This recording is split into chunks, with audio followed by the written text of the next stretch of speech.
So here we are. There's your fuel shutoff right there. That's your solenoid. We're going to be taking these two bolts off. Take the linkage off. It should fold out of the way.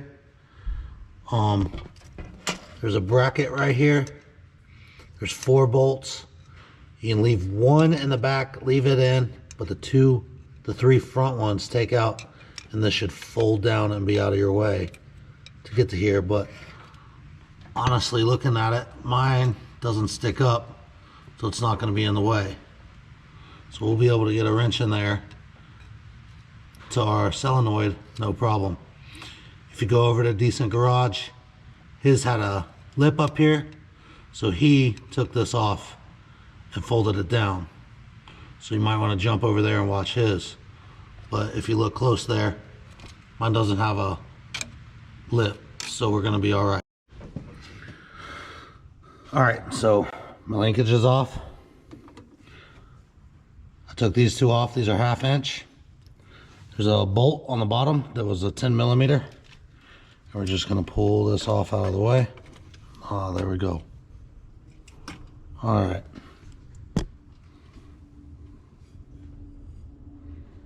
So now you can get a good look at the solenoid. We're going to pull these off.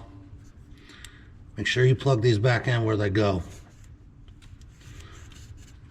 If you don't plug this one back in, the truck will not start.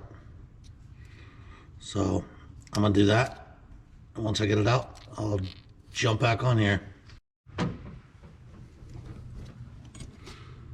So got both the tabs off. That ended up being an 8 millimeter. Be careful not to drop that little nut. And then it just has a prong looking like that. So I only unhooked one. So right now we're going to take that out. Alright guys, I got it loose. It was a 15/16. Alright guys, here is the fuel shutoff solenoid out of my truck. Now we're going to pull this out. You see the little spring. Fuel's going to come out.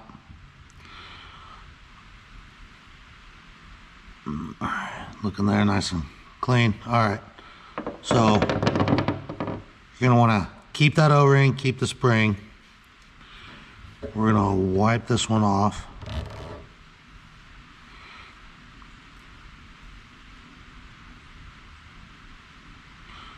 Notice how this one's got like plastic.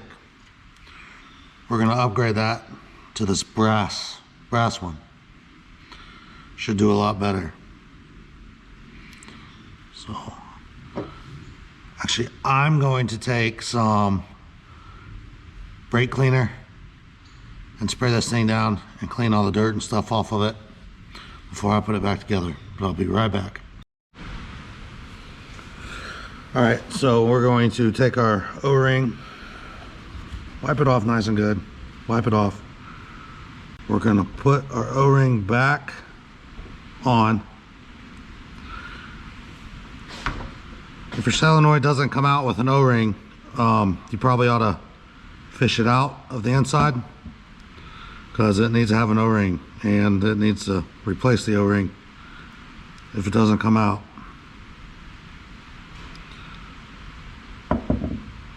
I'm going to put the spring in our plunger. I'm going to put it on nice and sideways. All right. So right there, folks, that's how it should work. There's a little nipple in there where your spring should fit.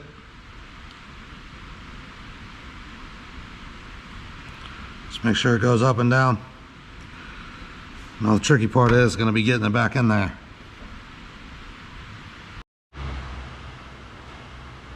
Alright folks, there it is. It's back in there. We are going to put everything back together. I found out that putting the plunger in there first with the spring and then just getting your solenoid over the plunger to go down was the easiest way for me. Trying to put it in there, the plunger kept popping out, so that's the way I did it. All right, so she's all back together. Now she should start and shut off with the key.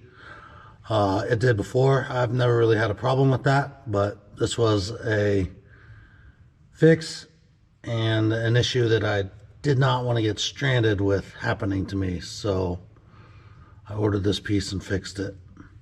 The tools I used was a 1/2 inch for those two, a 10 mil for this lower one. I have the Crazy Carl's thing on there, so an Allen and a wrench underneath, an 8 mil to take the plugs off,